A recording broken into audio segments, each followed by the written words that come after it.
বেনি মাধব তোমার বাড়ি যাব। বেনি মাধব তুমি কি আরে আমার কথা ভাবো। বেনি মাধব মোহনবাসী তমাল তরুমূলে বাজিয়েছিলে আমি তখন মালতী স্কুলে। ডেস্কে বসে অঙ্ক করি, ছোট্ট ক্লাস ঘর, বাইরে দিদিমণির পাশে দিদিমণির বর। আমি তখন নবম শ্রেণী, আমি তখন শাড়ি। আলাপ হলো বেনি মাধব সুলেখাদের বাড়ি।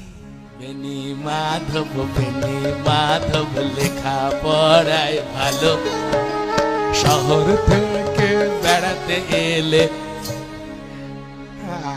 আমার রং কালো।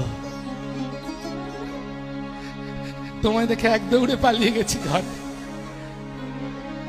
বেনি মাধব আমার বাবা দোকানে কাজ করে। কুঞ্জে জলে কুঞ্জে তবু উঠেছে মঞ্জরি, সন্ধেবেলা পড়তে বসে অঙ্কে ভুল করি।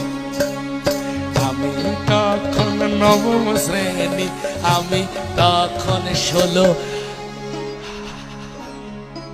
ব্রিজের ধারে বেনি মাধব লুকিয়ে দেখা হলো। বেনি মাধব এতদিনের পরে সত্যি বলো, সেসব কথা এখনো মনে পড়ে? সেসব কথা বলেছ তুমি তোমার প্রেমিকাকে? আমি কেবল একটি দিন তোমার পাশে তাকে দেখেছিলাম, আলোর নিচে, অপূর্ব সে আলো। স্বীকার করি দুজনকেই মানিয়েছিল ভালো। জুড়িয়ে দিল চোখ আমার,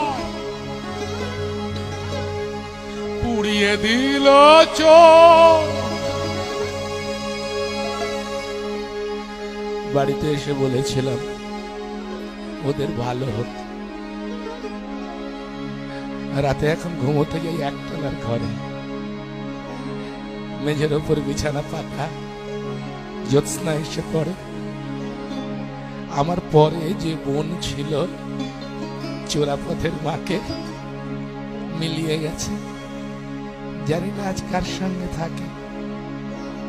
আজ জুটেছে, কাল কি হবে, কালের ঘরে শনি। আমি এখন এই পাড়ায় সেলাই দিদিমণি। তবুও আগুন বেনি মাধব, আগুন জ্বলে কই। কেমন হবে আমিও যদি নষ্ট মেয়ে হই?